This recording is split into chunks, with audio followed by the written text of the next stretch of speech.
Okay, so worksheet 1, problem 1. Use the following graph to estimate delta if C equals 4. So, got my C value right here.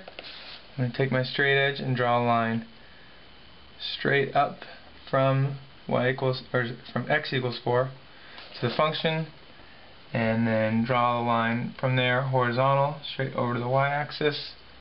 And that's my limit. So my limit there is about 1, 2, 3, 4 as well. So L equals 4. I'll just write that down. And then epsilon is 0.75. So I want to go up 0.75 units. About there. And down 0.75 units from the limit. Those 2 points, I would draw horizontal lines over to the function. And then straight lines straight down from where they met the function down to the x-axis.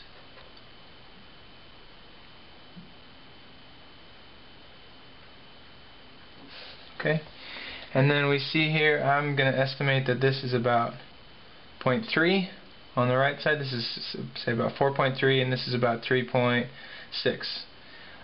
So if my C value is 3 and this one comes down to 3.3, this one comes, 4.3, this one comes down to 3.6, then my delta is going to be the distance from those two numbers to 3. This one is shorter, so 4.3 minus 3 is 0.3. Alright, so that's my delta. Okay?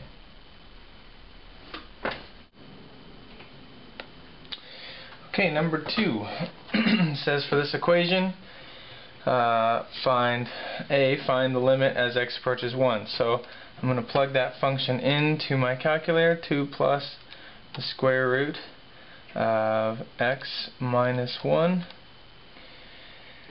just going to go zoom standard to start out here. And so as x approaches 1, so what I want to do is just trace very close to 1. At 1, y is 2, so let's just make sure that I'm approaching 2 as I get closer to 1, and it looks like I am 2.000001. It's getting closer and closer to 2, so I'm going to say the limit as x approaches 1, and I'm going to put from the right of f of x equals 2. Which makes a lot of sense because as x approaches 1, this argument in the square root is going to go to 0. 2 plus 0 is 2. So now I want to algebraically find delta as a function of epsilon. Okay, so what I'm going to do is I'm going to set my function 2 plus the square root of x minus 1 equal to the limit plus epsilon. And I know I want to do plus epsilon because we're only concerned with the right side. Obviously we're looking at x approaches 1 from the right. So I'm going to look at the epsilon plus, limit plus epsilon. That's going to be my point of interest there. So the limit being 2, and we add epsilon, and now we just want to solve for x. So we subtract 2 from both sides. That just leaves us with x minus the square root of x minus 1 equals epsilon. Okay, and then we need to square both sides. So x minus 1 equals epsilon squared. And then we'll add 1 to both sides. So I get x equals epsilon squared.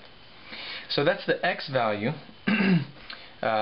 for any given epsilon. That's kind of the boundary of the interval on the x-axis where I'm allowed to go. But I want to find delta. So delta is the distance from this point to my C value, which my C value is 1. Okay, so I'm sorry, wait, I need a plus 1 here. Epsilon plus 1, there we go. This is my x value, and then now I need to find the distance from this x value to my C value, which is 1. So I'm going to say delta equals epsilon squared plus 1, and then I'm going to subtract 1, which of course just equals epsilon squared. So there's my function epsilon squared.